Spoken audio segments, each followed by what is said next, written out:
मैं 3 साल से एक रेस्टोरेंट चला रहा था और मेरी शॉप का मंथली रेंट 3,000 युआन था, जिस पर मैंने कभी भी पेमेंट लेट नहीं की थी। लेकिन इस दिन लैंडलॉर्ड एक एजेंट को लेकर मेरी दुकान में आता है और कहता है कि अगले महीने से रेंट बढ़कर 8,005 हो जाता है। यह सुनकर मैं बिना किसी हेजिटेशन के कहता हूँ ठीक है, जिस पर दोनों एक दूसरे की तरफ देखते हैं और सेटिस्फाइड होकर वहां से चले जाते हैं। उधर सामने वाली शॉप का मंथली रेंट सिर्फ 900 युआन था और इसी दोपहर लैंडलॉर्ड फैन देबियाओ एक एजेंट को लेकर मेरी दुकान में आता है। मैं आवाज सुनकर अपना सिर उठाता हूँ और कहता हूँ, अंकल फैन, आज आपके पास यहाँ आने का टाइम कैसे मिल गया? जिस पर वह कोई जवाब नहीं देता, बल्कि दुकान के अंदर घूमते हुए सब कुछ देखने लगता है। फिर एजेंट बोलता है, शियायान, तुमसे एक बात करनी है। जिस पर मैं कहता हूँ, बोलिए मिस्टर ये। जिसके जवाब में वह कहता है, सही बात है, हमने इस शॉप की नई प्राइस लगा दी है और मिस्टर फैन का कहना है कि अगले महीने से रेंट एडजस्ट करना पड़ेगा। यह सुनकर मेरा दिल बैठ जाता है और मैं पूछता हूँ, कितना एडजस्ट होगा? जिस पर फैन डेबियाओ बहुत ही काम आवाज में कहता है, 8,500। उसकी यह बात सुनते ही अचानक से वहां का माहौल पूरी तरह शांत हो जाता है। फिर मिस्टर ये कहता है, ये तो ऑलरेडी फ्रेंडशिप प्राइस है। इस सड़क पर लोगों का फ्लो देखो, 8,500 कोई ज्यादा नहीं है। अगर तुम एग्री नहीं करते तो हमें यह शॉप किसी और को रेंट पर देनी पड़ेगी और फिर इसका प्राइस इससे भी ज्यादा हो जाएगा। 3,000 से सीधा 8,500 मंथली रेंट हो जाता है, जबकि मेरा छोटा रेस्टोरेंट सुबह से रात तक चलता है और प्योर प्रॉफिट मुश्किल से महीने का 10,000 युआन होता है। जिस पर फैन डेबियाओ मेरी तरफ बिना किसी रिएक्शन के देखता रहता है। उसके होंठों पर हल्की सी स्माइल और गहरी हो जाती है, जैसे उसे सब कुछ पहले से पता हो। उसे ऐसा फील होता है कि मैं ये जगह छोड़ नहीं सकता और उसे पूरा भरोसा था कि मैं मान जाऊंगा। जिस पर मैं एक गहरी सांस लेता हूँ और कहता हूँ, ठीक है, मैं रेंट बढ़ा दूंगा। मेरी बात सुनकर फैन देबियाओ बहुत खुश हो जाता है। फिर शियाओयान भी स्माइल करने लगता है और कहता है, मुझे पता था तुम एक स्मार्ट बच्चा हो। फिर वह कहता है, तो कल कॉन्ट्रैक्ट साइन कर लेते हैं। जिस पर मिस्टर ये भी कहता है, तुम्हारी बिजनेस सेंस बहुत अच्छी है, तुम्हारा काम आगे और भी अच्छा चलेगा। फिर वह कहता है, अच्छा, अब हम तुम्हें पैसा कमाने से डिस्टर्ब नहीं करते, मेहनत से काम करो, मुझे तुम पर पूरा भरोसा है। इसके बाद दोनों सेटिस्फाइड होकर वहां से चले जाते हैं और मैं वहीं खड़ा होकर उनकी सीढ़ियों से नीचे जाती हुई फुटस्टेप्स सुनता रहता हूँ, जिस पर मैं खुद को हंसने से रोक नहीं पाता। फिर जब उनकी आवाज पूरी तरह गायब हो जाती है, तब मैं अपना फोन निकालता हूँ और एक कॉल करता हूँ। हेलो, शाओगू बोल रहे हो? मैं मार्विन बोल रहा हूँ। जिस पर दूसरी तरफ से आवाज आती है, ब्रदर ये क्या हुआ? फिर मैं कहता हूँ, तुमसे एक बात पूछनी है। मेरी दुकान के सामने वाली जो शॉप पिछले 6 महीने से खाली पड़ी है, क्या वो अभी भी अवेलेबल है? जिसके जवाब में शाओगू कहता है, हाँ, वो तो रोज लटकी रहती है। उसका लैंडलॉर्ड तो लगभग परेशान हो चुका है। क्यों ब्रदर, तुम्हारे दिमाग में कोई आइडिया आया है क्या? फिर मैं पूछता हूँ, उसका मंथली रेंट कितना है? जिस पर वह कहता है, पहले तो 1,500 था, लेकिन अब लैंडलॉर्ड कह रहा है कि अगर कोई 900 भी दे दे तो वह तुरंत शॉप दे देगा, क्योंकि वह विदेश जा रहा है और उसे जल्दी में यह दुकान ट्रांसफर करनी है। यह सुनकर मैं तुरंत कहता हूँ, 900 तो 900, और अगर वह नया रेंट होने पर लॉन्ग टर्म कॉन्ट्रैक्ट साइन कर सकता है तो उसे बोलो कि मैं यह जगह 1,000 में 5 साल के लिए रेंट पर लेता हूँ, अभी के अभी साइन करवाओ। मेरी बात सुनकर शाओगुजा हैरान हो जाता है और कहता है, ब्रदर ये अभी आप उधर वाली शॉप नहीं रखोगे क्या? जिस पर मैं कहता हूँ, नहीं, अब नहीं, तुम कॉन्ट्रैक्ट लेकर लैंडलॉर्ड को शॉप के बाहर बुलाओ, मैं अभी पहुंचता हूँ। इसके बाद मैं फोन रखता हूँ और तुरंत दूसरा नंबर डायल करता हूँ। हेलो, क्या यह शनफा मूविंग कंपनी है? मुझे अभी के अभी शिफ्टिंग करनी है, एक्स्ट्रा पैसे चाहिए तो मैं दूंगा। एड्रेस है हुईमेन रोड नंबर 13। हो सकता है पूरी रात सामान शिफ्ट करना पड़े, लेकिन पैसे की कोई प्रॉब्लम नहीं है। जिस पर सामने वाला तुरंत तैयार हो जाता है। फिर फोन रखने के कुछ ही देर बाद एजेंट शाओ गोसिशिल और सामने वाली शॉप का लैंडलॉर्ड वहां पहुंच जाते हैं। मैं भी उसी समय वहां पहुंचता हूं। सामने वाली शॉप का लैंडलॉर्ड करीब 50 साल का आदमी था। वह मुझे देखकर पूछता है, तुम ये जगह रेंट पर लेना चाहते हो? जिस पर मैं कहता हूँ, हाँ, मैं ही रेंट पर लेना चाहता हूँ। फिर शाओ गुज भी उसके पास खड़ा होकर कहता है, ब्रदर लियू यही हैं ब्रदर ये, जिनके बारे में मैंने आपको बताया था। ये सामने रेस्टोरेंट चलाते हैं, इनका बिजनेस बहुत अच्छा चलता है, बिल्कुल भरोसेमंद इंसान है। इसके बाद ब्रदर लियू शॉप का दरवाजा खोलता है। अंदर पूरा खाली पड़ा होता है। यह मेरी शॉप से थोड़ा बड़ा था और इसका लेआउट भी ज्यादा स्क्वायर था। साथ ही यहाँ पानी और बिजली भी पहले से लगी हुई थी। जिस पर ब्रदर लियू थोड़ा शर्माते हुए कहता है, ये जगह काफी समय से खाली पड़ी है। फिर मैं कहता हूँ, ठीक है, 901 महीने और कॉन्ट्रैक्ट 5 साल का, सही है? जिस पर वह कहता है, हाँ बिल्कुल। फिर मैं आगे कहता हूँ, अगर आप सच में 1 महीने का डिपॉजिट और 3 महीने का रेंट एडवांस चाहते हैं तो मैं 1 महीने की जगह 12 महीने एडवांस दे देता हूँ। मेरी यह बात सुनकर ब्रदर लियू और गुड दोनों शॉक्ड रह जाते हैं। फिर मैं कहता हूँ, मैं हर महीने रेंट देने की टेंशन नहीं लेना चाहता। कॉन्ट्रैक्ट लाए हो ना? अगर सब सही है तो साइन करने के बाद मैं अभी पैसे ट्रांसफर कर देता हूँ। ये सुनकर ब्रदर लियू एक्साइटेड हो जाता है और तुरंत कॉन्ट्रैक्ट निकालता है। जिस पर शाओगू जल्दी से एक पेन लेकर आता है। फिर मैं कॉन्ट्रैक्ट हाथ में लेकर उसे एक एक लाइन ध्यान से पढ़ता हूँ। उसमें सब स्टैंडर्ड क्लॉज होते हैं। लीज पीरियड 5 साल की थी और रेंट भी फिक्स था, जिस पर मैं बिना किसी हेजिटेशन के आखिर में अपना नाम साइन कर देता हूँ। इसके बाद मैं उन्हीं दोनों के सामने ब्रदर लियो के अकाउंट में पैसे ट्रांसफर कर देता हूँ। फिर वह मुझे की देते हुए कहता है, बॉस अब से यह शॉप आपकी है। मैं वह की लेता हूँ और फिर बिना रुके वहां से वापस मुड़ जाता हूँ, जिस पर श्याओगु पीछे से भागकर आता है और कहता है, ब्रदर ये इतनी जल्दी किस बात की है? जिसके जवाब में मैं कहता हूँ, मुझे जल्दी है, मुझे तुरंत नई जगह स्टार्ट करनी है। फिर मैं वापस अपनी पुरानी दुकान की तरफ आता हूँ। वहां सड़क के किनारे एक बड़ा ट्रक खड़ा होता है और कुछ वर्कर्स वहां सिगरेट पीते हुए मेरा इंतजार कर रहे होते हैं। जैसे ही वे मुझे देखते हैं, उनमें से एक आगे आता है और कहता है, आप ही बॉस ये हैं? जिस पर मैं कहता हूँ, हाँ मैं ही हूँ, आप लोगों ने मेहनत की, उसका धन्यवाद। फिर वह कहता है, कोई बात नहीं, हम पैसे लेकर काम करते हैं। इसके बाद वह दुकान के अंदर झांक कर देखता है और कहता है, सारा सामान अंदर ही है ना? जिस पर मैं उन्हें अंदर लेकर जाता हूं और फिर दुकान का पूरा सामान शिफ्ट होना शुरू हो जाता है। पहली नजर में इसे ऐसा मत समझना कि कुछ नहीं है, बस पैसे सही जगह पहुंचने चाहिए। जिस पर मैंने कहा,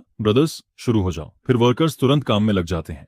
एक ग्रुप सामान खोलने लगता है, एक ग्रुप पैकिंग करता है और एक ग्रुप सामान उठाकर बाहर ले जाने लगता है। इसी बीच मेरा क्लर्क श्याओलिन भी मेरे बुलाने पर वहां आ जाता है। जैसे ही वह अंदर आता है, वह शॉक्ड होकर कहता है, ये क्या कर रहे हो? क्या तुम्हें यहाँ से निकाल दिया गया? जिस पर मैं उसे मसालों का एक बॉक्स पकड़ाते हुए कहता हूँ, नहीं, हम बस एक बेटर जगह पर जा रहे हैं। यह सुनकर वह पूछता है, जगह बदल रहे हो? कहाँ जा रहे हो? जिसके जवाब में मैं सामने वाली तरफ इशारा करते हुए कहता हूँ, वहां। जिस पर वह हैरानी से कहता है, वहां जो जगह पिछले 6 महीने से खाली पड़ी है। मैंने सुना है वहां भूत है। यह सुनकर मैं कहता हूँ, बेकार की बातों पर ध्यान मत दो। लैंडलॉर्ड को जल्दी में शॉप रेंट पर देनी थी, इसलिए वह सस्ती मिल गई। इसके बाद श्याओलिन ज्यादा कुछ नहीं पूछता और तुरंत मेरे साथ सामान पैक करने में लग जाता है। फिर देखते ही देखते रात के 3 बज जाते हैं और दुकान आखिरकार पूरी तरह खाली हो जाती है। मैं वर्कर्स को डबल पैसे देता हूँ, जिस पर वे स्माइल करते हुए वहां से चले जाते हैं और सुबह होने तक नई दुकान का पूरा सामान सेट हो चुका होता है। सुबह 7:30 बजे मैं नूडल्स का एक बाउल बनाता हूँ और खिड़की के पास बैठकर धीरे धीरे खाने लगता हूँ। जिस पर मेरी नजर सामने वाली पुरानी दुकान पर जाती है। उसका शटर पूरी तरह बंद होता है, जैसे किसी का चेहरा उतर गया हो। नूडल्स खाने के बाद मैं येज रेस्टोरेंट वाला पुराना साइन साफ करता हूँ और उसे नई दुकान के बाहर टांग देता हूँ। इसके बाद मैं एक लाल पेपर निकालता हूँ और उसे दरवाजे पर चिपका देता हूँ, जिस पर लिखा होता है, नई दुकान खुल गई है, पूरे रेस्टोरेंट में 20% डिस्काउंट है। फिर सुबह का टाइम निकलने लगता है,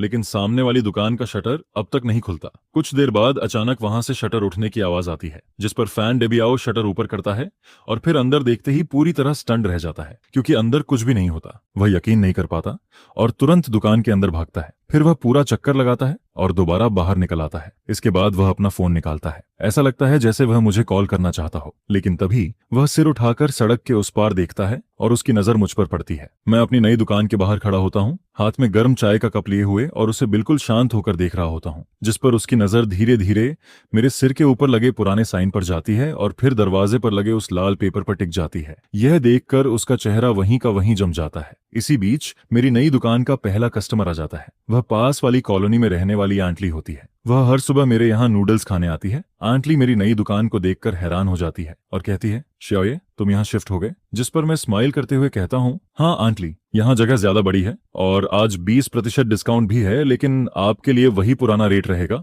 ये सुनकर आंटली कहती है, डिस्काउंट की क्या जरूरत है? तुम जहां भी जाओगे मैं वहीं आऊंगी। ये सब जरूर तुम्हारे उस ब्लैक हार्ट लैंडलॉर्ड की वजह से हुआ है। जिस पर मैं हल्का सा हंसते हुए कहता हूँ, पता नहीं, शायद वह अभी लाइफ के बारे में सोच रहा होगा। हमारी यह बात फैन डेबियाओ साफ सुन लेता है, जिस पर वह तुरंत सिर घुमाता है और मुझे ऐसे घूरने लगता है जैसे अभी मुझ पर अटैक कर देगा, लेकिन मैं उसे इग्नोर कर देता हूँ और वापस दुकान के अंदर चला जाता हूँ। फिर मैं आंटली से कहता हूँ, आपका नूडल्स अभी आ जाता है? इसके बाद फैन डेबियाओ सड़क के उस पार करीब आधे घंटे तक खड़ा रहता है और तब तक मेरी दुकान में 3 टेबल भर चुके होते हैं। जिस पर एक पुराना कस्टमर कहता है, श्याओये, ये नई दुकान तो पुरानी वाली से भी अच्छी है। मैं सोच रहा था सामने वाली दुकान आज तक खुल क्यों नहीं रही। मैं तो डर गया था, मुझे लगा तुम कहीं भाग गए। फिर दूसरा कस्टमर कहता है, श्याओ ये जैसा खाना बनाता है वह कहीं भी जाकर चमक सकता है। इसके बाद सारे पुराने कस्टमर आपस में बातें करने लगते हैं। वे सब आस पड़ोस के लोग होते हैं जिन्होंने 3 साल से मेरा खाना खाया था और मेरे काम और मेरे नेचर को अच्छे से जानते थे। जिस पर वे सब फैन डेबियाओ की तरफ देखते हैं। उनकी आंखों में उसके लिए थोड़ा कॉन्टेम्प्ट और थोड़ा मजाक साफ दिखता है।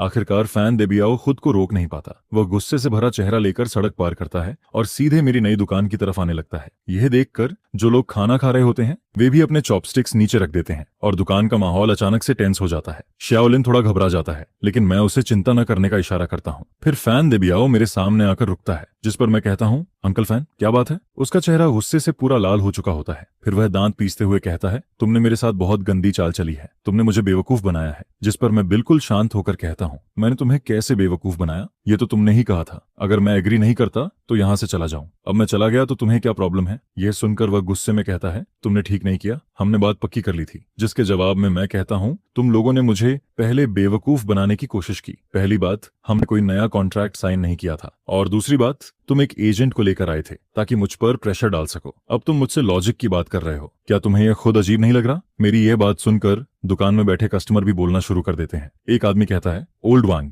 तुम्हारा ये काम बिल्कुल सही नहीं है। शियाओ तुम्हें हर महीने 3,000 देता था और तुमने एक बार में 8,000 मांग लिए, यह तो सीधा लूटना हुआ। फिर दूसरा आदमी कहता है, सही बात है, तुम्हारा चेहरा तो पहले ही अच्छा नहीं था, लेकिन अब तुम और भी बुरे लग रहे हो। तुम्हें बस ये देखकर जलन हो रही है कि एक जवान लड़का तुमसे ज्यादा अच्छा काम कर रहा है। और फिर वह आगे कहता है, अच्छा हुआ शियाओ के पास दूसरी जगह जाने का ऑप्शन था, नहीं तो तुम्हारे जैसे लोग उसे पूरा निचोड़ लेते। यह सुनकर फैन देबियाओ का चेहरा कभी लाल होता है, कभी सफेद। वह गुस्से में कुछ कहना चाहता है, लेकिन उसे समझ आ जाता है कि अब सब लोग उसके खिलाफ हैं। जिस पर वह मुझे घूरते हुए कहता है, ये चैन, तुम रुक जाओ। क्या तुम्हें लगता है कि यह बात यहीं खत्म हो जाएगी? इस सड़क पर मैं तुम्हें बिजनेस नहीं करने दूंगा। जिसके जवाब में मैं कहता हूँ, ठीक है, मैं इंतजार करूंगा, लेकिन अंकल फैन, एक बात याद रखना, अब यह लॉ वाला सोसाइटी है। अगर तुमने कोई भी गलत काम किया तो मैं किसी भी समय पुलिस को कॉल कर सकता हूँ। इसके बाद मैं कस्टमर्स की तरफ मुड़ता हूँ और कहता हूँ, सॉरी एवरीवन, आपकी मील में डिले हो गया, आज का खाना मेरी तरफ से है। मेरी यह बात सुनते ही पूरी दुकान में शोर मच जाता है। सब लोग जोर जोर से चीयर करने लगते हैं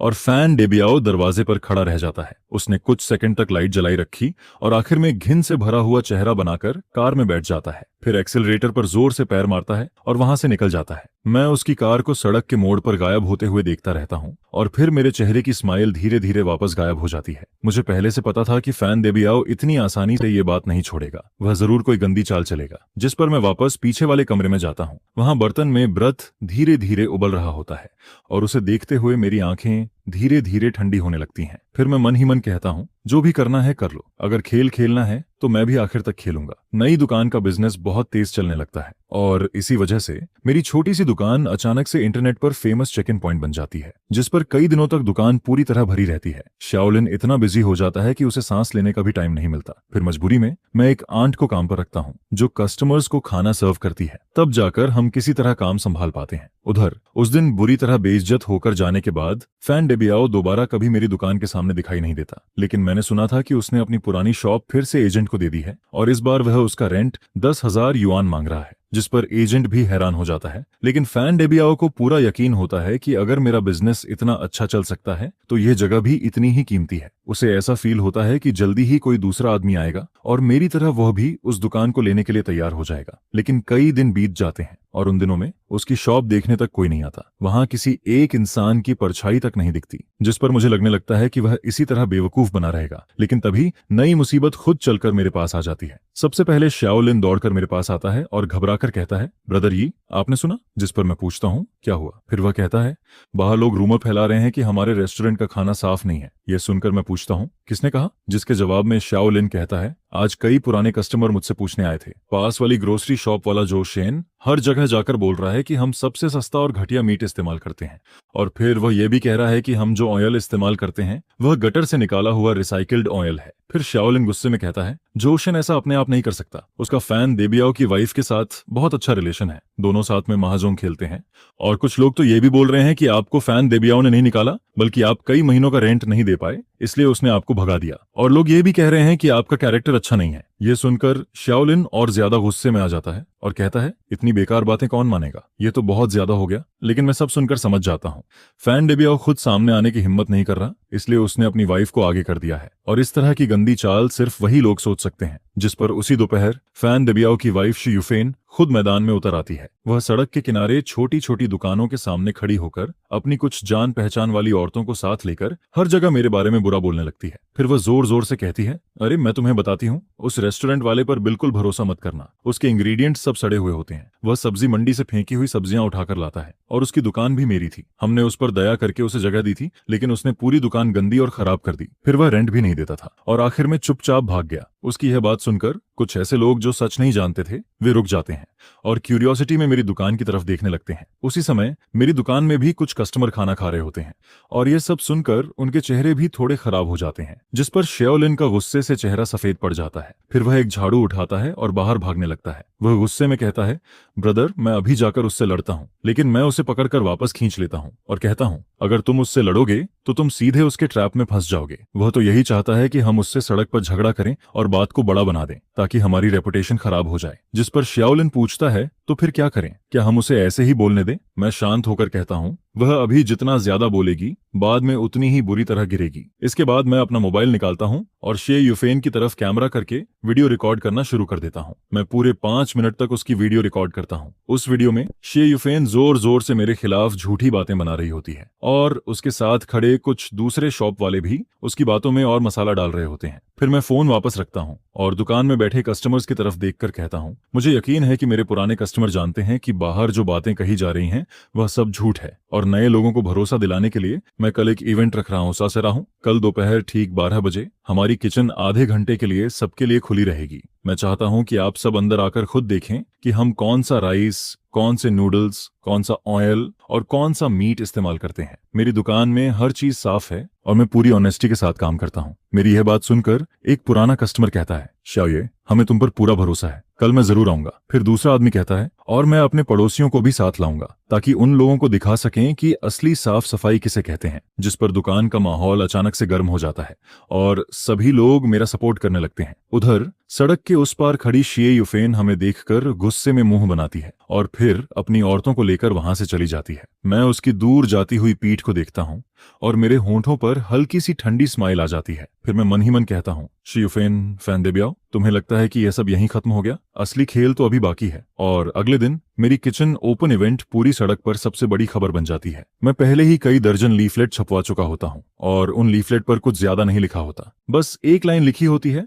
जो सच से नहीं डरता वही सबसे अच्छा होता है। ये फैमिली रेस्टोरेंट आपको अपनी किचन अपनी आंखों से देखने के लिए बुलाता है। वह फ्लायर मैंने शाओलिन और कुछ पुराने कस्टमर्स को दे दिए और उनसे कहा कि इन्हें पास की कॉलोनी और ऑफिस बिल्डिंग में बांट दो। उस फ्लायर पर एक फोटो भी लगी होती है। वह उसी वीडियो का स्क्रीनशॉट था जो मैंने कल रिकॉर्ड किया था। उसमें शे युफेन का बिगड़ा हुआ चेहरा साफ दिख रहा होता है, लेकिन मैंने उसकी आंखों पर मोज़ेक लगा दिया था और उसके नीचे सिर्फ एक लाइन लिखी होती है, रूमर्स वहीं रुकते हैं जहां लोग सच समझते हैं। यह देखकर लोगों की क्यूरियोसिटी और बढ़ जाती है। अगले दिन दोपहर 11:30 बजे तक मेरी दुकान के बाहर लोगों की भीड़ लग जाती है। पूरा रास्ता लोगों से भर जाता है। हर कोई यही देखना चाहता है कि मैं खुद को कैसे प्रूव करूंगा। जिस पर फैन देबियाओ और शे युफेन भी वहां आ जाते हैं। दोनों भीड़ के बाहर खड़े होते हैं और उनके चेहरे साफ नहीं दिख रहे होते। फिर ठीक 12 बजे मैं समय पर किचन का दरवाजा खोल देता हूँ और कहता हूँ, सभी लोग वेलकम हैं, आप सब मेरी बैक किचन देख सकते हैं। कल रात मैंने पूरी किचन साफ की थी। वह इतनी साफ होती है कि जैसे उसमें चेहरा दिख जाए। फर्श पूरी तरह सूखा और साफ होता है। स्टेनलेस स्टील का स्टोव और काम करने वाली टेबल पर जरा सा भी डस्ट नहीं होता। दीवार पर हमारे एम्प्लॉयज के हेल्थ सर्टिफिकेट लगे होते हैं और कोने में डस्टबिन भी साफ सुथरे तरीके से रखे होते हैं। इसके बाद मैं सबको एक एक चीज दिखाना शुरू करता हूँ। फिर मैं कहता हूँ, यह हमारा राइस है, नॉर्थ ईस्ट वुचंग राइस, और यह हमारा ऑयल है, एक बड़ा ब्रांड नॉन GMO। उसकी खरीदने की रिसीट भी दीवार पर लगी होती है, आप सब खुद देख सकते हैं। फिर मैं कहता हूँ, यह रिसीट कल की है और यह पोर्क है जो आज सुबह ही आया है। आप इसका कलर और इसकी इलास्टिसिटी देख सकते हैं। इसके बाद मैं सब्जियों की तरफ इशारा करता हूं और कहता हूं, मैं जो भी वेजिटेबल्स इस्तेमाल करता हूं उन्हें कम से कम 3 बार साफ पानी से धोया जाता है। यह सुनकर एक आदमी कहता है, यह किचन तो मेरे घर से भी ज्यादा साफ है। शाओये सच में बहुत ध्यान रखने वाला इंसान है। फिर दूसरा आदमी कहता है, अब मुझे बिल्कुल चिंता नहीं है, अब मैं यहाँ रोज खाना खाऊंगा। लेकिन तभी भीड़ में से एक औरत कहती है, यह सब बोलने से क्या होता है, कौन जाने तुम आज बस दिखावा कर रहे हो। जिस पर दूसरी औरत तुरंत कहती है, सिस्टर जांग, यह बात सही नहीं है, मैं यहाँ 3 साल से खाना खा रही हूँ और मुझे कभी कोई प्रॉब्लम नहीं हुई। फिर मैं सबकी तरफ देखकर कहता हूँ, शायद आप सोच रहे होंगे कि मैंने यह सब क्यों किया, क्योंकि कल सड़क पर एक बहुत उत्साही लेडी ने मेरे बारे में बहुत कुछ कहा था, जिस पर मैं अपना फोन निकालता हूं और कल वाली वीडियो चला देता हूं। फिर वीडियो में शे युफेन की तेज और खराब आवाज साफ सुनाई देने लगती है। वह बोल रही होती है कि मैं सड़ी हुई सब्जियां इस्तेमाल करता हूं और मार्केट से फेंकी हुई चीजें उठाकर लाता हूं। यह सुनते ही वहां अचानक पूरी तरह शांति छा जाती है और फिर सबकी नजर धीरे धीरे भीड़ के बाहर खड़े फैन देबियाओ और शी युफेन पर चली जाती है, जिस पर मैं वीडियो बंद करता हूं और शांत आवाज में कहता हूं, सभी लोग देख लीजिए, यही इन रूमर्स की शुरुआत है। फिर मैं सबकी तरफ देखता हूं और आखिर में मेरी नजर फैन देबियाओ और शी युफेन पर जाकर रुक जाती है। इसके बाद मैं कहता हूं, मैं यहाँ 3 साल से बिजनेस कर रहा हूं और मुझे फील होता है कि मैंने हमेशा अपनी कॉन्शियस के हिसाब से काम किया है, लेकिन क्योंकि मैंने इनकी ज्यादा रेंट वाली बात नहीं मानी, इसलिए इन्होंने अपनी वाइफ को भेजकर मुझे बदनाम करने की कोशिश की। फिर मैं लोगों से पूछता हूं, क्या आपको ये सही लगता है? मेरी ये बात सुनते ही भीड़ अचानक गुस्से में भर जाती है। एक आदमी कहता है, ये तो बहुत ज्यादा गलत है। फिर दूसरा आदमी कहता है, यह तो पूरी तरह बेकार बात है। और तीसरा आदमी कहता है, तो असली बात ये थी, खुद का काम नहीं चला तो अब दूसरे को नुकसान पहुंचा रहे हैं, कितने शर्म की बात है। इसके बाद लोग फैन देबियाओ और शी युफेन को जोर जोर से बुरा बोलने लगते हैं, जिस पर फैन देबियाओ तुरंत अपनी वाइफ का हाथ पकड़ता है और दोनों वहां से भाग जाते हैं। उस दिन के बाद मेरी छोटी सी दुकान और भी ज्यादा फेमस हो जाती है और लोग उसे साफ सफाई और भरोसे की जगह मानने लगते हैं। उसी दोपहर एक जवान लड़का सामने वाली फैन देबियाओ की दुकान देखने आता है। वह वहां मिल्क टी शॉप खोलना चाहता था, लेकिन जब उसे पूरी बात पता चलती है तो वह सिर हिलाता है और कहता है कि ऐसे लैंडलॉर्ड के साथ काम करना बहुत डरावना है। फिर वह बिना कुछ बोले वहां से चला जाता है, जिस पर मैं सामने वाली उस दुकान का बंद शटर देखता हूं, जो अब भी पहले की तरह बंद पड़ा होता है। उसे देखकर मेरे मन में एक अजीब सी शांति आती है। फिर मैं मन ही मन कहता हूं, फैन देबियाओ, तुम्हारा नुकसान अभी बस शुरू हुआ है। किचन ओपन डे के अगले दिन मेरी दुकान के बाहर बहुत लंबी लाइन लग जाती है, जिस पर शाओलिन बाहर खड़ा होकर लाइन संभाल रहा होता है। इसी बीच एक आदमी अंदर आता है। वह मास्टरमा होता है, जिसकी ओल्ड शॉप मेरी पुरानी दुकान के बगल में थी। वह एक बार्बर शॉप चलाता था और वह भी फैन देबियाओ का टेनेंट था। वह मुझे देखते ही कहता है, मैं तुम्हारा शुक्रिया करने आया हूँ। जिस पर मैं हैरानी से पूछता हूँ, मेरा शुक्रिया क्यों? फिर वह कहता है, तुमने हमारी तरफ से भी ये बदला लिया है। वह फैन देबियाओ सच में बहुत खराब इंसान है। वह मेरा रेंट भी 2000 से बढ़ाकर 4500 करना चाहता था और मैं एक छोटी सी बार्बर शॉप से इतना पैसा कहां से लाता? फिर वह कहता है, मैंने बहुत देर तक उससे बात की, तब जाकर उसने मुझे 3 महीने और दिए। लेकिन इन दिनों मैं इतना परेशान था कि मुझे रात को नींद तक नहीं आती थी। यह सुनकर मुझे तुरंत समझ आ जाता है कि फैन देबियाओ मुझे एग्जाम्पल बनाना चाहता था। अगर मैं उसकी बात मान लेता तो बाकी टेनेंट भी डर जाते और फिर वह सबसे ज्यादा रेंट मांगता। फिर मास्टरमा कहता है, सिर्फ मैं ही नहीं, हार्डवेयर शॉप वाले लाउली और छोटे सुपरमार्केट वाले ब्रदर झाओ के साथ भी यही हुआ है। हम सब छोटे दुकानदार हैं। अगर वह ऐसे करेगा तो कोई भी चैन से नहीं रह पाएगा। लेकिन अब तो वह पूरी सड़क का दुश्मन बन गया है और पिछले 2 दिनों से उसने रेंट की बात तक नहीं की। फिर मैं उससे कहता हूँ, अगर वह दोबारा ऐसी बेकार मांग करे तो डरना मत। सब लोग साथ में मिलकर कम्युनिटी ऑफिस या स्ट्रीट ऑफिस जाओ और कंप्लेंट करो। वह सबसे ज्यादा इसी बात से डरता है कि मामला बड़ा हो जाए। जिस पर मास्टरमा सिर हिलाता है और कहता है, मैं समझ गया बॉस, ये आप सच में हम सबके लीडर हो। फिर वह हंसते हुए कहता है, आगे से मैं आपके यहाँ हेयर कट पर 50% डिस्काउंट दूंगा। इसके बाद मास्टरमा वहां से चला जाता है और उसके जाने के बाद मेरे मन में भी अलग ही फीलिंग आने लगती है। शुरुआत में मैंने सिर्फ खुद को बचाने के लिए जवाब दिया था, लेकिन अब मुझे लगने लगता है कि यह बात सिर्फ मेरे बारे में नहीं रही। अब मैं अकेला नहीं था। फिर दोपहर में टाइम मिलते ही मैं सामने अपनी पुरानी दुकान की तरफ चला जाता हूँ। सामने वाली शॉप का शटर पूरी तरह बंद होता है। उसके दरवाजे पर लाल पेंट से कुछ लिखा हुआ होता है। उस पर बड़े बड़े अक्षरों में लिखा होता है, ब्लैक हार्ट वाला इंसान, और नीचे कुछ टेढ़े मेढ़े वर्ड्स भी लिखे होते हैं, जिस पर साफ पता चलता है कि जिसने यह लिखा था वह बहुत गुस्से में था। और उसके बगल में एक गंदी सी ड्राइंग भी बनी होती है। मैं बस ये सोचता हूँ कि जब फैन देबियाओ ने यह सब देखा होगा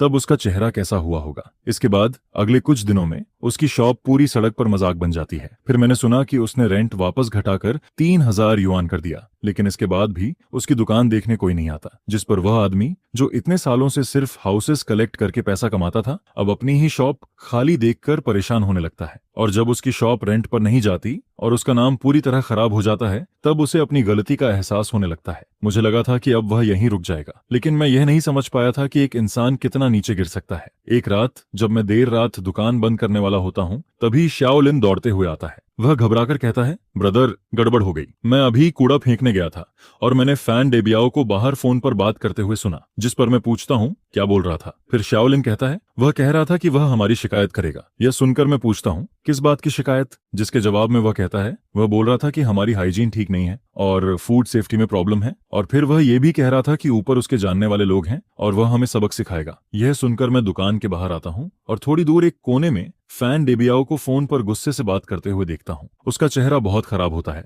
और वह लगातार किसी को डांट रहा होता है। फिर अगली सुबह सच में मुसीबत मेरे दरवाजे पर आ जाती है। सबसे पहले 3 लोग यूनिफॉर्म पहनकर मेरी दुकान में आते हैं। वे मार्केट सुपरविजन ब्यूरो के लोग होते हैं। फिर उनमें से एक कहता है, हम लोगों को शिकायत मिली है कि यहाँ फूड सेफ्टी में बड़ी प्रॉब्लम है, इसलिए हमें अचानक इंस्पेक्शन करनी है। ये सुनकर दुकान में बैठे कस्टमर भी खाना रोककर उनकी तरफ देखने लगते हैं, जिस पर मैं बिल्कुल शांत होकर कहता हूँ, जरूर आप चेक कीजिए, हम पूरा कोऑपरेशन करेंगे। फिर शाओलिन हमारे सभी वर्कर के हेल्थ सर्टिफिकेट निकालकर उन्हें दे देता है और मैं उन्हें किचन और स्टोर रूम की तरफ लेकर जाता हूँ। इसके बाद वे लोग बहुत ध्यान से चेक करना शुरू करते हैं। वे इतने ध्यान से सब कुछ देखते हैं जैसे छोटी से छोटी कमी ढूंढना चाहते हो। एक आदमी टॉर्च लेकर स्टोव और कोनों की दरार तक चेक करता है। दूसरा आदमी रेफ्रिजरेटर खोलकर टेम्परेचर मेजर करता है और फ्रीजिंग और कूलिंग दोनों देखता है। तीसरा आदमी मेरी खरीदारी की लिस्ट और हर इंग्रेडिएंट की एक्सपायरी डेट ध्यान से देखने लगता है। लेकिन क्योंकि किचन ओपन डे के बाद से मैं अपनी किचन को और भी ज्यादा साफ रख रहा था, इसलिए वहां कोई कमी मिलती ही नहीं। जिस पर काफी देर बाद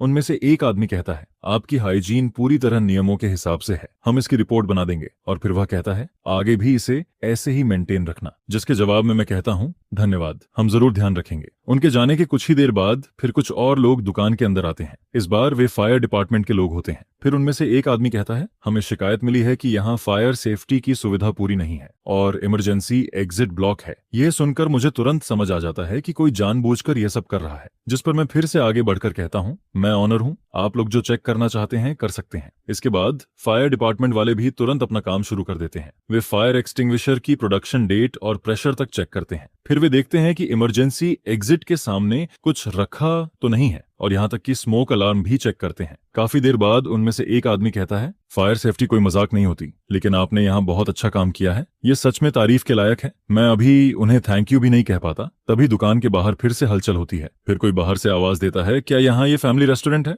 इस बार इंडस्ट्री एंड कॉमर्स ब्यूरो के लोग आते हैं, जिस पर मैं एक गहरी सांस लेता हूँ और उनके पास जाकर कहता हूँ, हेलो, मैं ऑनर हूँ, इस बार क्या प्रॉब्लम है? फिर मैं अपना नया बिजनेस लाइसेंस उन्हें दे देता हूँ। उस पर लीगल रिप्रेजेंटेटिव के तौर पर मेरा ही नाम लिखा होता है। इसके बाद वे लोग मेरी दुकान के बाहर लगे उस रेड पेपर की तरफ इशारा करते हैं जिस पर लिखा होता है, नई दुकान खुली है, 20% डिस्काउंट। फिर वे मुझसे पूछते हैं, क्या आपने इसके लिए रिपोर्ट किया था? जिसके जवाब में मैं कहता हूँ, यह सिर्फ शॉर्ट टर्म प्रमोशन है और यह पूरी तरह कानून के अंदर है। इसके बाद वे लोग पूरी दुकान में घूमकर सब कुछ देखते हैं, लेकिन आखिर में उन्हें भी कोई प्रॉब्लम नहीं मिलती। जिस पर टीम का लीडर जाते जाते मेरी तरफ देखता है और कहता है, बिजनेस करना आसान नहीं होता, लेकिन जब तक आपके पेपर सही हैं और आप कानून के हिसाब से काम करते हैं, तब तक कोई भी आपका कुछ नहीं बिगाड़ सकता। जिसके जवाब में मैं कहता हूँ, धन्यवाद। फिर तीसरी टीम के जाने के बाद दुकान में बैठे कस्टमर जोर जोर से बातें करने लगते हैं। एक आदमी कहता है, श्याओ, ये अब देखना उस हरामी के पास और कौन सी चाल बची है। फिर दूसरा आदमी कहता है, जिसे डर नहीं होता वही सच में मजबूत होता है, हम सब तुम्हारे साथ हैं। उनकी यह बात सुनकर मेरी आंखें थोड़ी भर जाती हैं। फिर मैं खुद को संभालता हूँ और कहता हूँ, धन्यवाद, सच में धन्यवाद। इसके बाद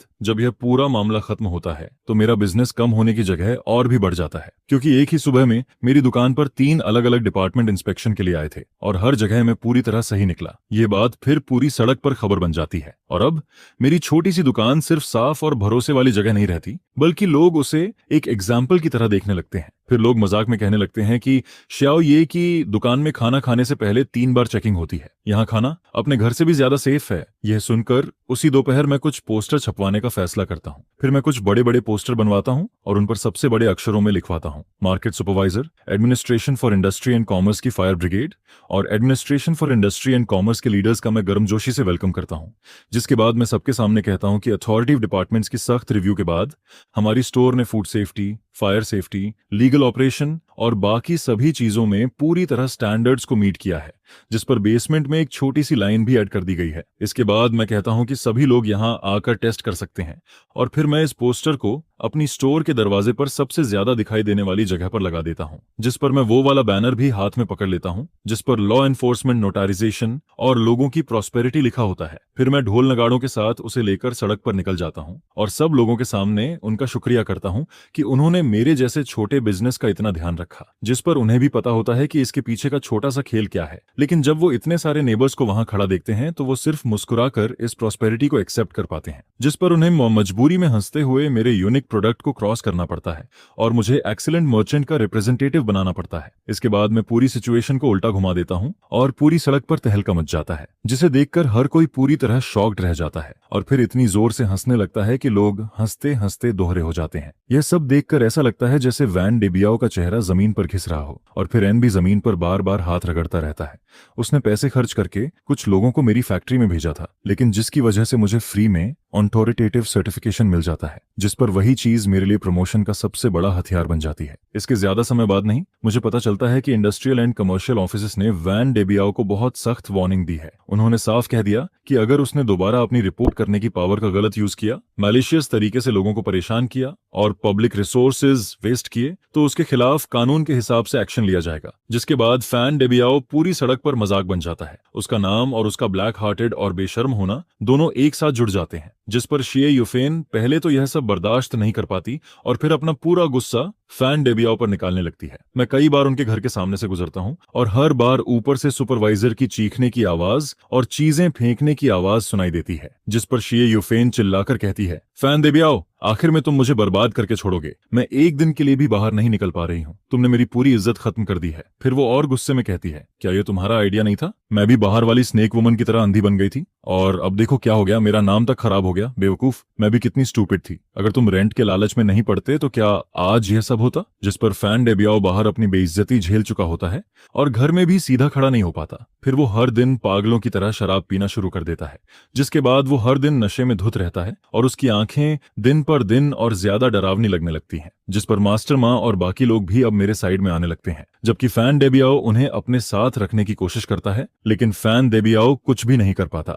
फिर हैंड गिवर उन सबको वहां से भगा देता है, जिस पर मास्टर माँ रिप्रेजेंटेटिव बनकर बिना घबराए वहां से निकल जाता है। ये देखकर फैन डेबियाओ पूरी तरह स्टनर्ड रह जाता है और आखिर में सिर्फ अपने दांत पीसकर रह जाता है। इसके बाद उस दिन से वैन डेबियाओ और भी ज्यादा शराब पीने लगता है और जब भी वो रात में ज्यादा पी लेता है तो सड़क के उस पार खड़ा होकर मुझे घूरता रहता है। उसकी आंखें मेरे ऊपर नफरत और गुस्से से भरी रहती हैं, जिसे देखकर उसी दिन मैं अपनी दुकान और दरवाजे के बाहर 4 हाई डेफिनेशन नाइट कैमरों लगवा देता हूँ। कुछ दिन बाद आधी रात के समय वैन डेबियाओ फिर दिखाई देता है। उसके हाथ में रेड पेंट से भरी एक बकेट होती है और वो लड़खड़ाते हुए सीधे मेरी दुकान के दरवाजे तक आ जाता है, जिसके बाद वो बिना कुछ सोचे मेरी ग्लास डोर और पोस्टर पर पूरी रेड पेंट फेंक देता है। फिर उसे लगता है कि यह अभी भी काफी नहीं है, जिस पर वो खाली बकेट उठाकर मेरी ग्लास डोर पर 2 बार जोर से मार देता है। इसके बाद अगले दिन सुबह उसके वहां से जाने के थोड़ी देर बाद ही शाओलिन सबसे पहले दुकान पर पहुंच जाता है, जिस पर वो जोर से चिल्लाता है और मुझे फोन करता है, ब्रोदर, इस बार बहुत बड़ी प्रॉब्लम हो गई है।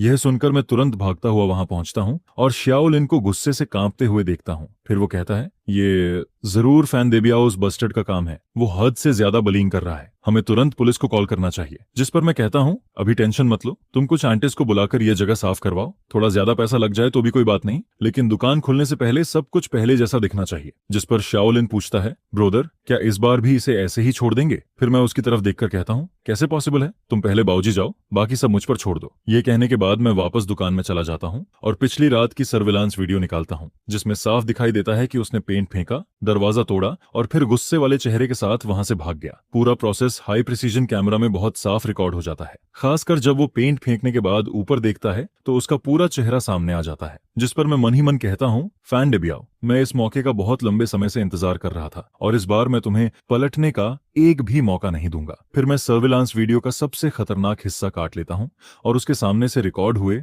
उस मोमेंट की फोटो निकाल लेता हूं। इसके बाद मैं गाड़ी लेकर सीधे टाउन के फोटो स्टूडियो पहुंच जाता हूं। मैं वहां पहुंचकर बॉस से कहता हूं, बॉस, मेरी मदद करो, इस फोटो को 24 इंच साइज में प्रिंट कर दो। जिस पर वो स्क्रीनशॉट देखकर कुछ पल के लिए रुक जाता है और फिर कहता है, अरे ये तो ह्यूमिंग रोड वाला फैन डेबियाओ है ना? जिसके जवाब में मैं कहता हूं, हाँ वही है। इसके आधे घंटे बाद मैं वो फोटो लेकर वापस अपनी रेस्टोरेंट में लौट आता हूं। उस समय क्लीनिंग एंट्स दरवाजे के बाहर की पेंट लगभग साफ कर चुकी होती हैं और आखिरी सफाई कर रही होती हैं, जिस पर मैं उनकी तरफ ध्यान भी नहीं देता। फिर मैं सड़क पार करके वैंडरबिल्ट की खाली दुकान के सामने पहुंच जाता हूं, जिसके बाद मैं सुपर ग्लू निकालता हूं और उस बड़ी फोटो को उसकी रोलिंग डोर के ठीक बीच में चिपका देता हूँ और फिर उस फोटो के नीचे बड़े बड़े अक्षरों में लिख देता हूँ, कल रात 2 बजे अटैच्ड रेस्टोरेंट को जानबूझकर नुकसान पहुंचाने वाले आदमी की तलाश है। मैंने नीचे ये भी लिख दिया कि जो कोई भी उसके क्राइम का मोटिव और उसके अगले प्लान के बारे में जानकारी देगा उसे 5,000 युआन कैश रिवॉर्ड मिलेगा। जिस पर वहां से गुजर रहे कुछ नेबर्स ये देखकर जोर से चिल्लाने लगते हैं, अरे भगवान, ये तो वैन डेबियाओ नहीं है क्या? फिर कोई कहता है, क्या ये सच में क्राइम कर रहा है?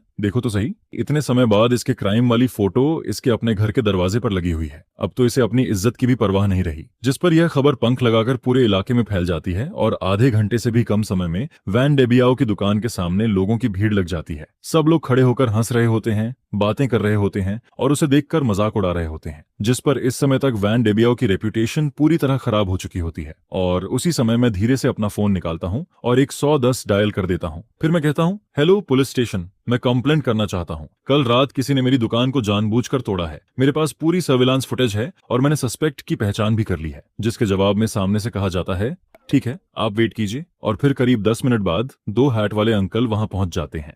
जिस पर मैं पूरी वीडियो वाला यूएसबी ड्राइव उनमें से एक अंकल को दे देता हूं और कहता हूं, यही प्रूफ है। फिर मैं उन्हें बस बताता हूं, सस्पेक्ट सामने वाली बिल्डिंग में रहता है, तीसरी मंजिल पर, रूम 302 में। यह सुनकर दोनों अंकल सैकड़ों नेबर्स की नजरों के सामने सीधे उस बिल्डिंग में चले जाते हैं जहां वैन डेबियाओ रहता है। और ज्यादा देर नहीं लगती, फिर थोड़ी देर बाद वो वैन डेबियाओ को पकड़कर बाहर ले आते हैं। जिस पर वैन डेबियाओ अपनी वही बदसूरत शक्ल को, जो 1000 गुना बड़ी करके उसकी दुकान के दरवाजे पर चिपकाई गई होती है और जिसे देखकर हर कोई उसका मजाक उड़ा रहा होता है, देखते ही पूरी तरह टूट जाता है। उसकी आखिरी हिम्मत भी खत्म हो जाती है और उसके पैर तक कांपने लगते हैं। जबकि मैं अपनी दुकान के सामने खड़ा होकर यह सब ठंडे चेहरे से देखता रहता हूँ। लगभग 1 महीने से चल रही यह लड़ाई आखिरकार यहीं खत्म हो जाती है। इसके बाद जब वैन डेबियाओ को वहां से ले जाया जाता है तो पूरा माहौल अचानक शांत हो जाता है। पुलिस की गाड़ी की फ्लैशिंग लाइट्स सड़क के मोड़ पर गायब हो जाती हैं और वहां खड़े लोग भी धीरे धीरे वापस जाने लगते हैं। लेकिन हवा में अभी भी उसी गुस्से और डिस्कशन का माहौल बना रहता है, जिस पर अगले कुछ दिनों तक वैन डेबियाओ पूरे इलाके में लोगों के बीच सबसे बड़ा टॉपिक बना रहता है। जबकि मैं शांति से शाओलिन से कहता हूँ, गेस्ट्स आने वाले हैं, दुकान खोलने की तैयारी करो। जिस पर शाओलिन पूछता है, ब्रोदर, क्या हम आज भी दुकान खोलेंगे? जिसके जवाब में मैं कहता हूँ, क्यों नहीं खोलेंगे? आसमान भी टूट पड़े तब भी हमें खाना तो खाना ही है। हमारा काम है कि सब लोग यहाँ आकर अच्छे से खाना खाएं। यह सुनकर शाओलिन जोर से सिर हिलाता है और तुरंत काम में लग जाता है। फिर आधे घंटे बाद हमारी रेस्टोरेंट हमेशा की तरह समय पर खुल जाती है, जैसे वह पूरा तमाशा कभी हुआ ही नहीं था। लेकिन सब लोग अंदर ही अंदर समझ रहे होते हैं कि अब सब कुछ पहले जैसा नहीं रहा। उसी दिन दोपहर में मुझे पुलिस स्टेशन से कॉल आता है और मुझे वहां जाकर स्टेटमेंट देने के लिए कहा जाता है। जिस पर मैं दुकान शाओलिन को सौंप देता हूं और अकेला पुलिस स्टेशन चला जाता हूं। वहां जाकर मैं शुरुआत से सब कुछ बता देता हूं, लॉन्ग टर्म रेंट से लेकर झूठी रूमर्स तक, जानबूझकर कराई गई रिपोर्ट्स तक और आखिर में पिछली रात पेंट फेंकने और दरवाजा तोड़ने तक। फिर पुलिस मुझसे कहती है, वैन डेबियाओ ने जानबूझकर आपकी प्रॉपर्टी को नुकसान पहुंचाया है जिसकी वैल्यू 5,000 युआन से ज्यादा है, इसलिए यह केस ऑफिशियली दर्ज किया जाएगा। जिस पर वो आगे कहते हैं, हम उसे कानून के हिसाब से डिटेन करेंगे और फिर प्रोसिक्यूटर ऑफिस भेजेंगे। बाद में आपको विक्टिम के तौर पर कोर्ट में भी आना पड़ सकता है। जिसके जवाब में मैं कहता हूं, मैं पूरा कोऑपरेट करूंगा। और फिर पुलिस स्टेशन से बाहर निकलने के बाद मैं गहरी सांस लेता हूं, जिस पर मुझे लगता है कि पिछले कई दिनों से मेरे सीने में जमा सारा बोझ आखिरकार खत्म हो गया है। फिर करीब आधे घंटे बाद जैसे ही मैं अपनी दुकान के सामने पहुंचता हूं, वहां पहले से खड़े लोगों का एक ग्रुप मेरी तरफ दौड़कर आ जाता है। जिस पर सबसे पहले मास्टर माँ मेरा हाथ पकड़ लेता है और एक्साइटेड होकर कहता है, बॉस, ये हमने सब सुन लिया, आपने बहुत अच्छा किया। आपने हम सबके लिए और पूरी सड़क के लिए यह किया है। फिर शियाओयान भी कहता है, बॉस, ये आगे कभी भी कुछ हो बस एक बार बोल देना, हम लोग हमेशा आपके साथ खड़े रहेंगे। जिस पर मैं हल्का सा मुस्कुराता हूं और कहता हूं, सब लोग इतना सीरियस मत हो, मैंने बस वही किया जो मुझे करना चाहिए था। आगे से सब लोग आराम से और सेफली अपना बिजनेस करो, इससे बेहतर कुछ नहीं है। फिर मैं कहता हूं, अंदर चलो, आज मैं सबको ट्रीट देता हूं। यह सुनकर सब लोग मेरे साथ दुकान के अंदर चले जाते हैं और कुछ ही देर में वहां हंसी और बातों की आवाजें भर जाती हैं। फिर वैन डेबियाओ की डिटेंशन के तीसरे दिन शियुफेन मेरी दुकान पर आ जाती है। उसका चेहरा बहुत थका हुआ और कमजोर लग रहा होता है। जिस पर वो आते ही मुझे देखकर कहती है, बॉस, ये। और फिर अगले ही पल वो सीधे मेरे सामने घुटनों पर बैठ जाती है और कहती है, बॉस, ये प्लीज एक बार दया कर दीजिए, मेरे आदमी को छोड़ दीजिए। फिर वो जल्दी जल्दी कहती है, अगर आप कहेंगे तो मैं आपकी हर भरपाई करूंगी। जो नुकसान हुआ है उसका पैसा दूंगी। जिस पर मैं ठंडे चेहरे से कहता हूँ, शिए यूफेन उठो, तुम मेरी दुकान में हो और ये सब मेरे बिजनेस पर असर डाल रहा है। लेकिन शिए यूफेन उठती नहीं और कहती है, बॉस ये वो कुछ समय के लिए कंफ्यूज्ड हो गया था, उसने बहुत ज्यादा शराब पी ली थी, तभी उसने वह घटिया काम किया, अब उसे बहुत पछतावा हो रहा है। फिर वो रोते हुए कहती है, बस आप जाकर अंकल से कह दो कि आप उसे माफ करने को तैयार हो। अगर आप समझौते वाली लेटर साइन कर दोगे तो वो बाहर आ जाएगा, हम आपको पैसा देंगे, आपका पूरा नुकसान भरेंगे, डबल देंगे नहीं ट्रिपल देंगे। जिस पर मैं हल्का सा हंस देता हूँ और फिर कहता हूँ, शिए यूफेन तुम्हें सच में लगता है कि मैं यह सब सिर्फ पैसों के लिए कर रहा हूँ? यह सुनकर वो चुप हो जाती है, उसका मुंह खुला रह जाता है लेकिन उसके पास कोई जवाब नहीं होता। फिर मैं उसकी तरफ देखकर कहता हूँ, जब तुम लोग मुझे मजबूर कर रहे थे कि मैं रेंट को 3,500 से बढ़ाकर 8,500 कर दूं, तब तुम्हें सिर्फ पैसों की पड़ी थी। जब तुम बाहर जाकर ये रूमर्स फैला रही थी कि मैं गटर ऑयल और सड़ी हुई सब्जियों का यूज करता हूँ, तब तुमने ये नहीं सोचा कि तुम मेरी रेपुटेशन खराब कर रही हो। और जब उसने मैलिसियस रिपोर्ट करके मेरी दुकान बंद करवाने की कोशिश की और मुझे बैंकरप्ट करने की कोशिश की, तब उसने एक बार भी नहीं सोचा कि मेरे लिए कोई रास्ता छोड़े। जिस पर अब वो मेरी दुकान पर आकर मेरा दरवाजा तोड़ देता है और तुम मुझसे कह रही हो कि वो बस कुछ समय के लिए कंफ्यूज्ड था। यह सुनकर शिए यूफेन का चेहरा और ज्यादा सफेद पड़ने लगता है। फिर मैं उसकी तरफ देखकर कहता हूँ, ये बात मेरी उसे माफ करने या ना करने की नहीं है, उसने कानून तोड़ा है और जो उसे मिलना चाहिए वो कानून की सजा और सीख है, ना कि मेरी माफी। मेरी माफी की कोई वैल्यू नहीं है और ना ही उससे वो बच सकता है। यह सुनकर शिए यूफेन की आंखें अचानक बदल जाती हैं। फिर वो दांत भींचकर कहती है, तो क्या तुम हम सबको खत्म करना चाहते हो? मरविन, तुम बहुत क्रूअल हो, तुम्हें इसका बदला मिलेगा। जिसके जवाब में मैं ठंडे चेहरे से कहता हूँ, मुझे नहीं पता मुझे बदला मिलेगा या नहीं, लेकिन मुझे इतना पता है कि उसका बदला उसके पास पहुंच चुका है। अब मेरी दुकान से बाहर निकल जाओ, नहीं तो मैं पुलिस को बुला दूंगा। इसके बाद एक रियल एस्टेट कंपनी का मैनेजर,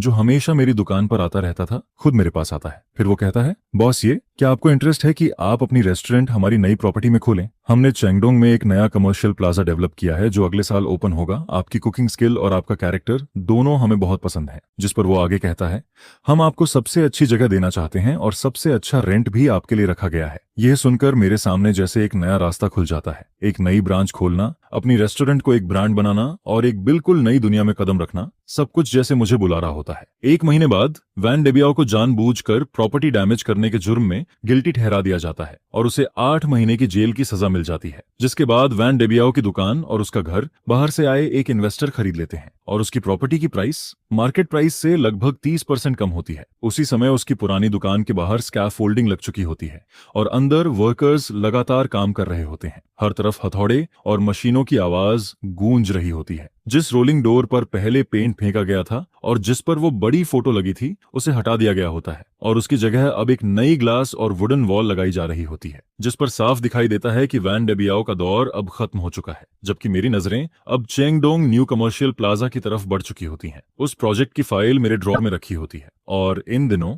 मैं अपनी सिग्नेचर डिशेस को फिर से ऑर्गेनाइज करना शुरू कर देता हूँ। मैं कुकिंग प्रोसेस को स्टैंडर्ड बना रहा होता हूँ और फिर मैं एक ऑनलाइन बिजनेस मैनेजमेंट कोर्स में भी एडमिशन ले लेता हूँ, जिस पर शाओलिन मुझे देखकर हैरान हो जाता है और कहता है, ब्रोदर, हम अभी इतना अच्छा कर रहे हैं, फिर भी आप इतना क्यों कर रहे हो? जिसके जवाब में मैं कहता हूँ, शाओलिन, यह दुकान बस हमारी शुरुआत है, आगे हम इस शहर में दूसरी और तीसरी रेस्टोरेंट भी खोलेंगे। यह सुनते ही शाओलिन की आंखें चमकने लगती हैं। उसके चेहरे पर फ्यूचर को लेकर एक्साइटमेंट साफ दिखाई देने लगती है, क्योंकि चेंगडोंग न्यू कमर्शियल प्लाजा इस शहर के फ्यूचर डेवलपमेंट का सबसे बड़ा सिंबल है। यह एक नया बिजनेस एरिया है जिसे गवर्नमेंट सपोर्ट कर रही है। प्लान के हिसाब से वहां शॉपिंग, डाइनिंग, एंटरटेनमेंट और ऑफिस सब कुछ एक ही जगह होगा और उसका टारगेट इस शहर के सबसे यंग और सबसे ज्यादा पैसे खर्च करने वाले लोगों को अट्रैक्ट करना है। जिस पर स्क्वायर के सामने फर्स्ट फ्लोर पर जो जगह है जहां फाउंटेन बना हुआ है, वही पूरी कमर्शियल स्ट्रीट की सबसे बेस्ट लोकेशन मानी जा रही है। वहां सबसे ज्यादा लोग आने वाले हैं और उसके नीचे छोटे अक्षरों में रेंट प्लान भी लिखा होता है। पहले 2 साल तक बिल्कुल रेंट फ्री और तीसरे साल के बाद सिर्फ आधा रेंट।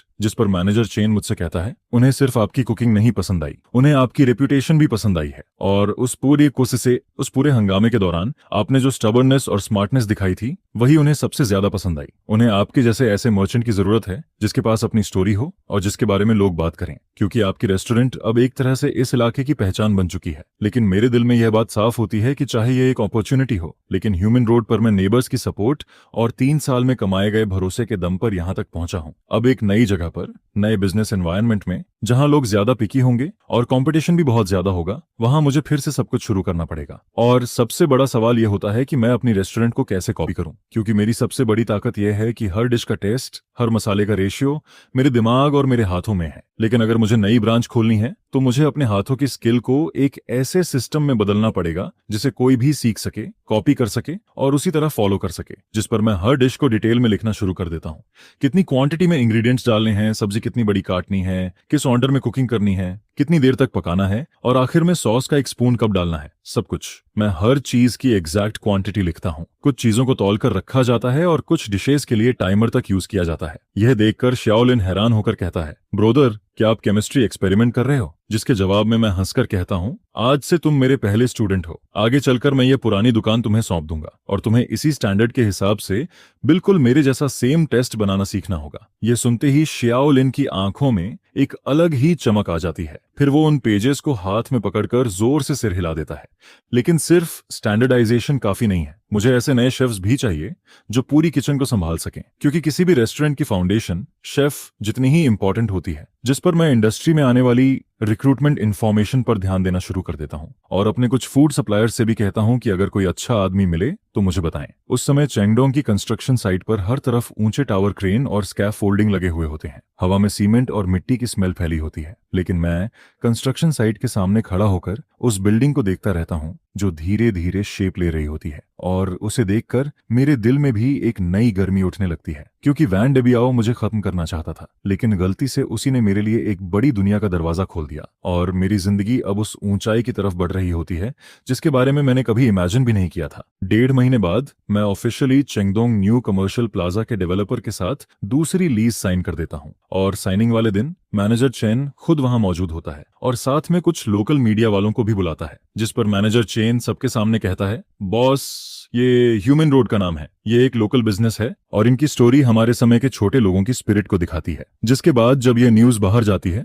तो मैं एक बार फिर पूरे इलाके में लोगों के बीच चर्चा का टॉपिक बन जाता हूं। हर तरफ यही बात होने लगती है कि मेरा चेंगडोंग में ब्रांच खुलने वाला है, जिस पर कई नेबर्स कहते हैं, शाओ ये तो सच में बहुत आगे निकल गया, अब तो वह चेंगडोंग में भी ब्रांच खोलने जा रहा है। फिर कोई और कहता है, सोना जहां भी जाता है चमकता जरूर है, लेकिन आगे अगर हमें तुम्हारा बनाया हुआ खाना खाना हुआ तो क्या हमें इतनी दूर जाना पड़ेगा? यह सुनकर मैं मुस्कुराता हूं और एक एक करके सबको समझाता हूं, अंकल आंटी आप लोग चिंता मत करो, यह पुरानी दुकान कभी बंद नहीं होगी, यह हमेशा हुइमन रोड का हमारा बेस कैंप रहेगी और इसे मैं शाओलिन को सौंप दूंगा, बिल्कुल पहले जैसा। जिस पर शाओलिन का नाम आते ही मुझे याद आता है कि पिछले कुछ समय में उसने बहुत तेजी से प्रोग्रेस की है। उसने अपना लगभग पूरा फ्री टाइम किचन में बिताया है। एक सिंपल टोमेटो एग भी वो प्रोसेस के हिसाब से दर्जनों बार बनाता है, जब तक उसका कलर और टेस्ट बिल्कुल मेरे जैसा ना हो जाए। जिस पर मैं उसका फोकस्ड चेहरा देखता हूं और मुझे लगता है जैसे मैं कुछ साल पहले खुद को देख रहा हूं, जब मैंने पहली बार यह दुकान शुरू की थी। और फिर मैं फैसला कर लेता हूं कि जब नई दुकान खुल जाएगी और सब कुछ ठीक से चलने लगेगा, तब मैं इस पुरानी दुकान का 30% हिस्सा शाओलिन को दे दूंगा। इसी दौरान शेफ का मामला भी फिक्स हो जाता है। एक इंग्रेडिएंट सप्लायर मुझे जुआंग क्वांग नाम के एक लड़के के बारे में बताता है। उसकी उम्र 26 साल होती है और वो शहर के एक 5 स्टार होटल में सूस शेफ का काम करता है, लेकिन वो लोगों से ज्यादा बात नहीं कर पाता और होटल में हमेशा दबा रहता है, जिस पर उसे कभी प्रमोशन नहीं मिल पाता। फिर मैं उसे मिलने के लिए बुलाता हूं और सीधे उसे किचन में ले जाता हूं, जिसके बाद मैं उसके सामने एक डिश बनाता हूं और उसे टेस्ट करने को देता हूं। फिर मैं स्पून उसके हाथ में देता हूं और कहता हूं कि अब वही डिश दोबारा बनाओ, जिस पर वो सिर्फ एक बार मुझे काम करते हुए देखता है और लगभग सब कुछ समझ जाता है। दूसरी बार जब वो वही डिश बनाता है तो उसका टेस्ट लगभग मेरे जैसा होता है और तीसरी बार वो डिश की प्रेजेंटेशन में थोड़ा इंप्रूवमेंट भी कर देता है, जिससे खाना और ज्यादा अच्छा दिखने लगता है। यह देखकर मैं तुरंत उससे कहता हूं, अगले महीने से तुम यहाँ काम करोगे, तुम्हारी बेसिक सैलरी अभी की सैलरी से 20% ज्यादा होगी और जब नई दुकान ओपन हो जाएगी तब तुम्हें 5% प्रॉफिट भी मिलेगा। लेकिन सिर्फ एक कंडीशन है, तुम्हें हर चीज बिल्कुल मेरे स्टैंडर्ड के हिसाब से करनी होगी। ये सुनकर जुआंग क्वांग मेरी तरफ देखता है और फिर बहुत एक्साइटेड होकर कहता है, थैंक यू बॉस, ये आप चिंता मत करो, मैं आपको कभी डिसअपॉइंट नहीं करूंगा। जिस पर धीरे धीरे सब कुछ सही डायरेक्शन में जाने लगता है। टीम के मेन लोग अब तैयार हो चुके होते हैं, स्टैंडर्ड प्रोसेस भी तय हो चुका होता है और नई दुकान की डिजाइन ड्राइंग भी डेवलपर की तरफ से भेज दी जाती है। सभी काम प्रोफेशनल डिजाइनर कर रहे होते हैं और मैं लगातार फ्यूचर के लिए बिजी रहता हूँ। जब मैं इतना बिजी हो जाता हूँ कि मुझे दिन और रात का फर्क तक महसूस नहीं होता, उसी समय हुईमन रोड की पुरानी बातें भी धीरे धीरे पीछे छूटने लगती हैं, जिस पर सामने वाले नए मालिक ने वैन डेबियाओ की पुरानी दुकानों को मिलाकर एक एक्सप्रेस होटल बना दिया होता है। उसका काम बहुत तेजी से चल रहा होता है। हर दिन स्कैफोल्डिंग कम होती जा रही होती है और उसके पीछे से नई ग्रे बिल्डिंग और बड़ी ग्लास विंडोजेस दिखाई देने लगती हैं, जिसे देखकर पूरा होटल काफी शानदार लगता है। कभी कभी मैं मास्टर माँ और उन पुराने टेनेंट्स को सड़क के किनारे खड़ा देखता हूँ जो पहले वैन देबियाओ की दुकान में रेंट पर रहते थे। वो सब उस नए होटल को देखते रहते हैं और आपस में धीरे धीरे कुछ बातें करते रहते हैं, जिस पर मैं समझ जाता हूँ कि वो सब यही सोच रहे हैं कि समय कितनी जल्दी बदल जाता है। और देखते ही देखते पूरे 8 महीने गुजर जाते हैं, जिस पर सामने वाला एक्सप्रेस होटल खुले हुए भी 2 महीने हो चुके होते हैं। होटल का बिजनेस बहुत अच्छा चल रहा होता है और उसकी वजह से पूरी सड़क का लेवल भी पहले से बेहतर हो जाता है। साथ ही मेरी छोटी दुकान में भी पहले से ज्यादा लोग आने लगते हैं। इसी दौरान मेरा नया शेफ भी पूरी तरह हमारी टीम का हिस्सा बन जाता है।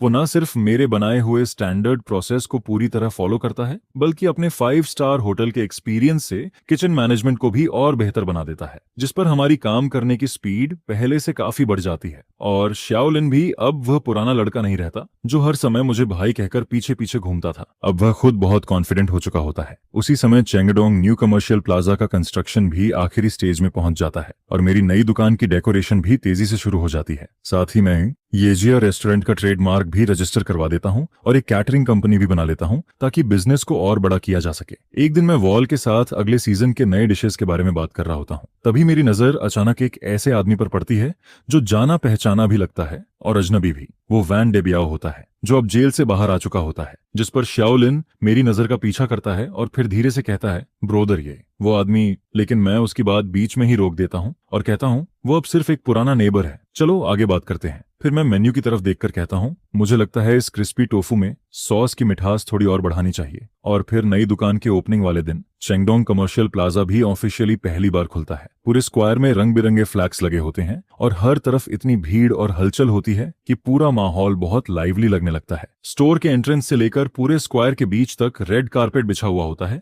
जो देखने में बहुत शानदार लग रहा होता है। और फिर मैं फॉर्मल कपड़ों में रिबन कटिंग सेरेमनी में सीधा खड़ा रहता हूँ, जिस पर जब बोलने की मेरी बारी आती है तो मैं गहरी सांस लेता हूँ और फिर कहना शुरू करता हूँ, हेलो एवरीवन, मेरा नाम ये चेन है। बहुत से लोग मुझे जानते हैं, लेकिन शायद मेरे खाने की वजह से नहीं बल्कि कुछ और बातों की वजह से। जिस पर मैं हल्का सा मुस्कुराता हूँ और फिर कहता हूँ, लेकिन आज यहाँ खड़े होकर मैं चाहता हूँ कि आप लोग मुझे और मेरी दुकान को फिर से जानो। येजिया रेस्टोरेंट में कोई सीक्रेट नहीं है।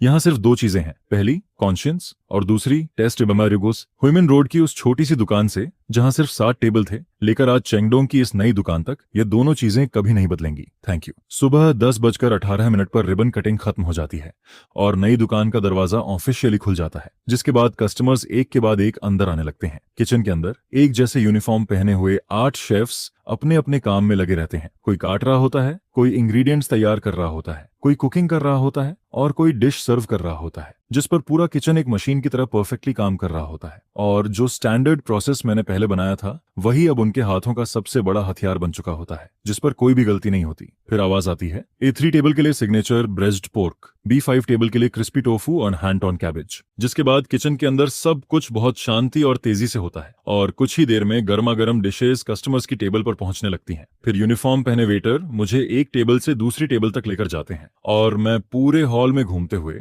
हर कस्टमर का रिएक्शन ध्यान से देखता हूं और उनकी बातें सुनता हूं। जिस पर कोई कहता है, यहाँ का एनवायरनमेंट बहुत अच्छा है। फिर कोई किचन की तरफ देखकर कहता है, इतना साफ किचन देखकर तो आराम से खाना खाया जा सकता है। हर तरफ सिर्फ तारीफ सुनाई देती है और ओपनिंग के पहले दिन ही नई दुकान का बिजनेस उम्मीद से कहीं ज्यादा अच्छा चलने लगता है, जिस पर रात तक सभी एम्प्लॉयज इतने थक जाते हैं कि चेयर पर बैठते ही सांस लेने लगते हैं, लेकिन उनके चेहरे पर थकान से ज्यादा एक्साइटमेंट और प्राउड दिखाई देता है। फिर फाइनेंस वाला मुझे पहले दिन की अर्निंग बताता है और वह नंबर लगभग हुईमिन रोड वाली पुरानी दुकान की कई दिनों की कमाई के बराबर होता है। यह देखकर मैं भी बहुत खुश होता हूँ, लेकिन ओपनिंग का पहला हफ्ता सबसे जरूरी होता है, इसलिए मैं लगातार बिजी रहता हूँ। जिस पर मैं चेंगडोंग वाली दुकान का रोज का काम जुआंग क्वान को सौंप देता हूँ और खुद वापस ह्यूमन रोड वाली पुरानी दुकान पर आ जाता हूँ। मुझे देखते ही श्याओलिन खुश होकर कहता है, बॉस ये आप वापस आ गए। फिर वो तुरंत हंसते हुए कहता है, जब बाहर वाले लोग ना हो तब मैं आपको फिर से ब्रदर कह सकता हूँ। यह सुनकर मैं भी मुस्कुरा देता हूँ। फिर श्याओलिन मुझे इस महीने का अकाउंट दिखाता है और कहता है, मैंने इस महीने का सारा हिसाब तैयार कर लिया है, आप देखो। जिस पर मैं अकाउंट देखकर कहता हूँ, तुमने बहुत अच्छा काम किया है, इस महीने की अर्निंग पिछले महीने से भी ज्यादा है। जिसके जवाब में श्याओलिन खुश होकर कहता है, ओ ऑफ कोर्स ब्रदर। फिर दोपहर में जब कस्टमर्स चले जाते हैं तो मैं श्याओलिन को पीछे किचन में बुलाता हूँ और फिर मैं एक डॉक्यूमेंट निकालकर उसके हाथ में दे देता हूँ, जिस पर वो डॉक्यूमेंट खोलकर कंफ्यूज्ड होकर पूछता है, यह क्या है। फिर मैं उसकी तरफ देखकर कहता हूँ, आज से इस पुरानी दुकान का 70% हिस्सा मेरा है और 30% हिस्सा तुम्हारा। अब तुम सिर्फ इस दुकान के मैनेजर नहीं हो, तुम इस दुकान के एक ऑनर भी हो और साल के आखिर में तुम्हें तुम्हारे शेयर्स के हिसाब से प्रॉफिट भी मिलेगा। यह सुनकर श्याओलिन एकदम घबरा जाता है और कहता है, यह बहुत ज्यादा है, मैं यह नहीं ले सकता। जिसके जवाब में मैं कहता हूँ, तुम इसके हकदार हो, यह दुकान हमारी जड़ है और तुमने इसे मेरे लिए संभाल कर रखा। अगर तुम नहीं होते तो आज यजिया रेस्टोरेंट यहाँ तक कभी नहीं पहुंचती। यह 30% शेयर्स तुम्हारा हक है। यह सुनकर श्याओलिन की आंखों से आंसू निकलने लगते हैं, लेकिन इस बार वो मना नहीं करता। वो सिर्फ जोर से सिर हिलाता है और उस डॉक्यूमेंट को अपने सीने से लगा लेता है। इसके बाद जब मैं चेंगडोंग की नई दुकान पर वापस आता हूँ तो मैं देखता हूँ कि मास्टर माँ, लाओली और कुछ पुराने नेबर्स वहां मेरा इंतजार कर रहे होते हैं और वो अपने साथ एक बहुत बड़ा प्लैक भी लेकर आए होते हैं, जिस पर एक फेमस कैलीग्राफर के लिखे हुए 4 बड़े शब्द बने होते हैं, जिस पर लिखा होता है, प्राउड हार्ट्स। मैं उस प्लैक को देखता हूँ, फिर अपने सामने खड़े उन सादे और अच्छे नेबर्स को देखता हूँ, जिस पर मेरे दिल में एक ऐसी फीलिंग आती है जिसे वर्ड्स में कहना मुश्किल होता है, क्योंकि इतने समय की सारी मेहनत, सारी परेशानी और सारे मुश्किल दिन आखिरकार खत्म हो चुके होते हैं। और फिर 2 साल बाद हमेशा की तरह नए साल से 7 दिन पहले यजिया रेस्टोरेंट बंद हो जाता है। चेंगडोंग वाली नई दुकान पहले ही लॉक हो चुकी होती है, लेकिन उसी रात ह्यूमन रोड वाली पुरानी दुकान बहुत ज्यादा लाइवली होती है, क्योंकि मैं सभी मैन एम्प्लॉयज को वहां बुलाता हूं जहां से हमारा सपना शुरू हुआ था और फिर हम सब उसी पुरानी टेबल पर बैठकर साथ में न्यू ईयर डिनर करते हैं।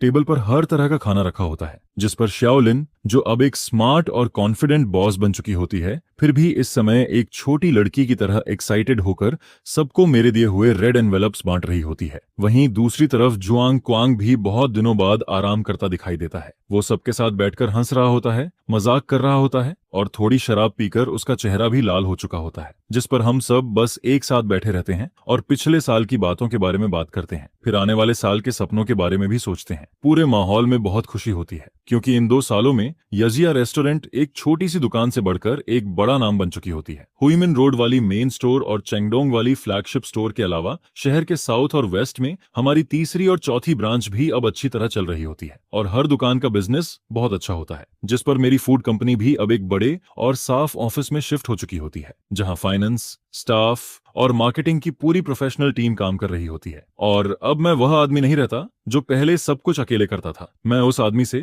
जो कभी रेंट की वजह से परेशान रहता था, बदलकर एक ऐसे नए बिजनेसमैन में बदल चुका होता हूं जिसकी कंपनी की वैल्यू करोड़ों में होती है और जिसके बारे में लोकल मीडिया भी न्यूज दिखा रही होती है। जिस पर कोई मुझसे पूछता है, क्या अब हमें प्रोविंस के बाहर वाले मार्केट में जाने के बारे में भी सोचना चाहिए, जिसके जवाब में मैं मुस्कुराकर कहता हूँ, कुकिंग एक अच्छी सूप बनाने जैसी होती है, इसमें सबसे बड़ी गलती होती है जल्दी करने की। और अगले साल हमारा मेन काम होगा एक सेंट्रल किचन बनाना, क्योंकि क्वालिटी कंट्रोल जितना मजबूत होगा, हमारी फाउंडेशन उतनी ही स्टेबल होगी और फाउंडेशन जितनी मजबूत होगी, हम उतना ही ऊपर जा पाएंगे। यह सुनकर सब लोग एक साथ अपने ग्लास उठाते हैं और फिर कोई जोर से कहता है, चलो ब्रदर ये के नाम पर चीयर्स करते हैं। फिर दूसरा आदमी कहता है, अगर ब्रदर ये नहीं होते तो आज हम सब यहाँ नहीं होते। जिस पर सब लोग एक साथ कहते हैं, ब्रोदर ये को हैप्पी न्यू ईयर और हमारी यजिया रेस्टोरेंट आगे भी ऐसे ही बड़ी होती रहे। यह सुनकर मैं अपने सामने बैठे उन सच्चे और एनर्जी से भरे चेहरों को देखता रहता हूँ। फिर धीरे धीरे शराब का असर और खाने की खुशबू कम होने लगती है और देखते ही देखते बहुत रात हो जाती है, जिस पर मैं ड्राइवर से कहता हूँ कि जो लोग शराब पी चुके हैं उन्हें सेफली घर छोड़ दे, लेकिन मैं खुद वहीं रुक जाता हूँ। फिर मैं धीरे से विंडो के पास जाता हूँ और उसे खोल देता हूँ, जिसके बाद नए साल की ठंडी हवा अंदर आने लगती है। मैं खामोशी से बाहर देखने लगता हूँ। दूर आसमान में एक के बाद एक फायरवर्क्स फूट रहे होते हैं, जिनकी रोशनी से पूरी सिटी चमक रही होती है, जिस पर ऐसा लगता है जैसे पूरी रात सफेद रोशनी में बदल गई हो। फिर मैं सड़क के उस पार बने होटल की तरफ देखता हूँ। वो होटल अब शांत,